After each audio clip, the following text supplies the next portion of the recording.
All right, well, hello, seventh grade. We are moving on here with chapter 7, lesson 1, and we are talking about probability today. And so we're going to look at probability in a few different ways. And the first way is we have this spinner with the numbers 1, 2, 3, 4. Now, Mr. Swack's drawings are never great, but I'm going to need you to use your imagination. And this spinner is a perfect circle, and all four parts are exactly the same size. Okay, so it's equally likely that I would land my spinner on either 1, 2, 3, or 4.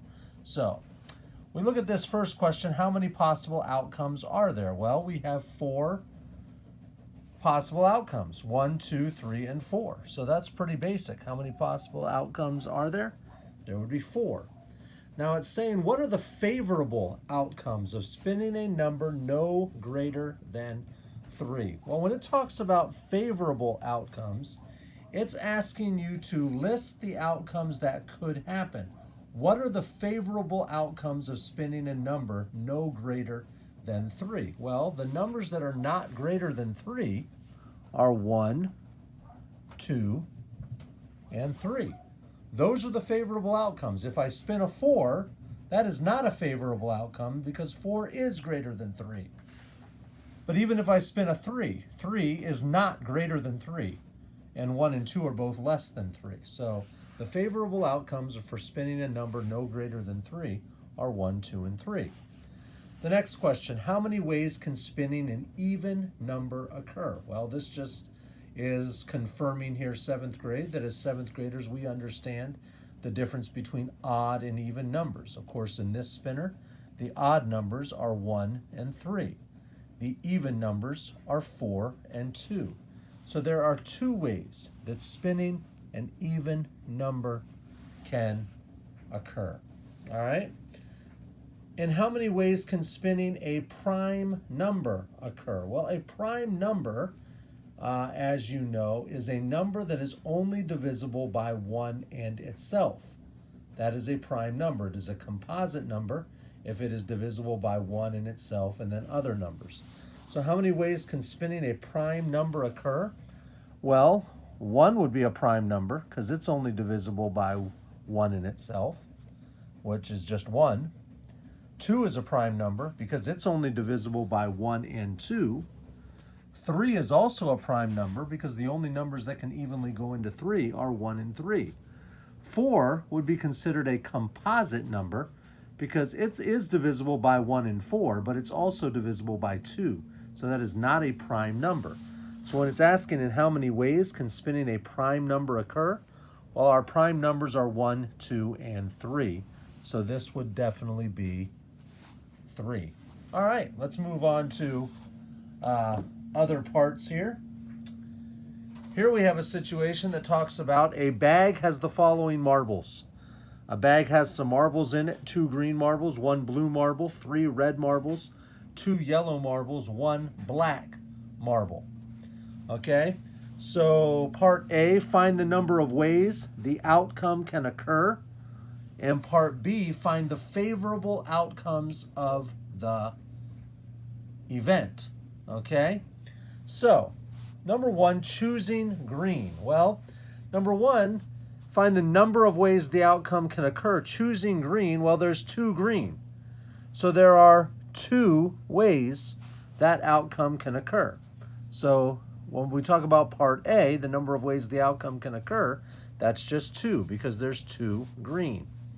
Part B says to find the favorable outcomes of the event. Well, the favorable outcomes in choosing green, since there's 2 possibilities, would be green, and then I would need to say green again because there are 2 green marbles.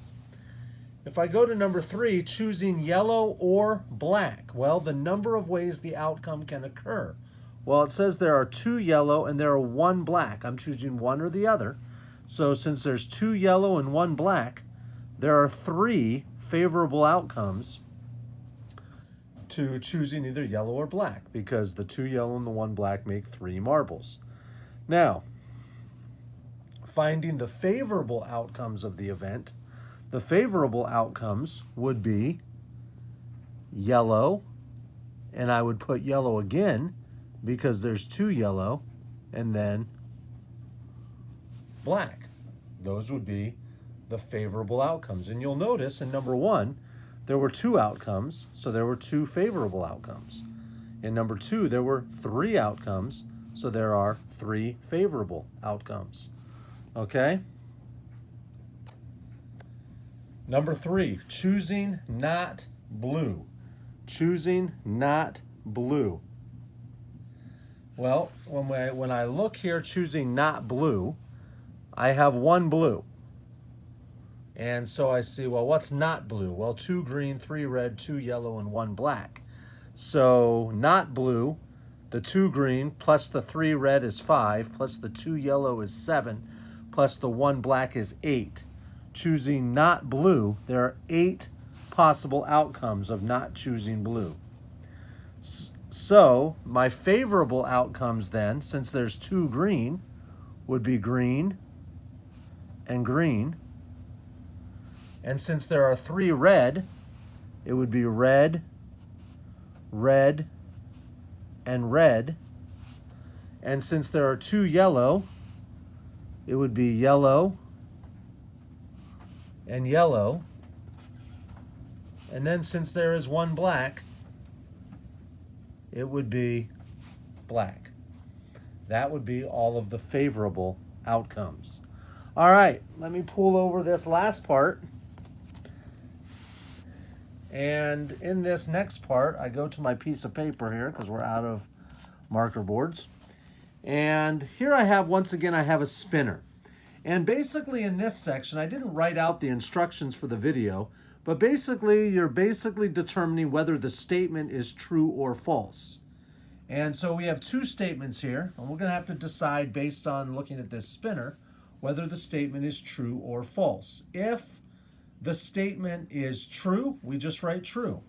If the statement is false, on your assignment, you're going to have to rewrite the statement, changing the word that we have a box around. In your book or on your worksheet, it's going to be italicized or bold printed or whatever. But for this purpose, we have it boxed so we can see it well. So we have a spinner. Once again, we're envisioning that it's a perfectly round circle. And all 8 parts, 1, 2, 3, 4, 5, 6, 7, 8, are all equally in size. All right, so number 1 says spinning an odd number is less likely than spinning an even number. Spinning an odd number is less likely than spinning an even number. Well, and the odd numbers, remember, are 1, 3, 5, and 7. So there's 4 possibilities of an odd number. And my even numbers are 2, 4, 6, and 8. So there's 4 chances of an even number. Well, so that seems pretty much like 50-50 or equally likely to me. So I would say spinning an odd number is less likely than spinning an even number. I would say that is most definitely false. And then on your assignment, you're going to have to rewrite the statement. But for our purposes here, I'm just going to change the word to equally likely than spinning an even number. Number 2, there are 4 possible outcomes of spinning a number greater than 4. All right, well, if I go to my spinner, what are the numbers that are greater than 4? Well, that's 5, 6, 7, and 8. That's 4 possible outcomes that are bigger than 4. So when I look at my statement, there are 4 possible outcomes of spinning a number greater than 4. I would say most definitely that that statement is true. All right, last one. Describe the likelihood of the event. Well, when we talk about percentages and we're talking about likelihood, basically they divide it up this way. If something has a 75% or greater chance of happening, up to 100%, we say that it's likely to happen. If it's a 50%, what we call a 50-50, like flipping a coin, we would say that is equally likely. Like up here, spinning an odd number or an even number, they were equally likely. 0 to 25%, unlikely, not likely to happen, probably won't. So we look at the number 1. The probability of you going to sleep tonight is 1. Now remember, when we talk about percents, 1 is like the whole group, or 100%. The probability of you going to sleep tonight is 1. So 1, that would say that it is likely that you are going to go to sleep tonight, because that would fall under 75% plus, because 1 is equivalent to 100%. The probability of you making a basketball free throw is 1 over 2, or 1/2. Well, if I want to think about that in terms of percents, remember what I can do. I can take 1 over 2, and since a percent is always out of 100, I can make it out of 100. Now, what did I do to 2 to get 100? Well, I multiplied it by 50. 2 times 50 is 100. Since I did 2 times 50, I have to do 1 times 50. 1 times 50 is 50. Well, 50 over 100 is equal to 50%, okay? And so 50%, according to my chart, is equally likely.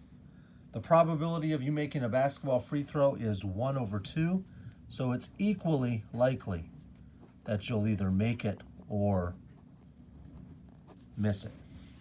The last one to finish up here, number 3, 8% of the world is taller than 8 feet. The probability of you growing to be 8 feet tall. Well, if only 8% of the world is taller than 8 feet, and I just made that random stat up, okay, don't go telling people that I'm saying that that is a fact. I did no research. I just came up with that.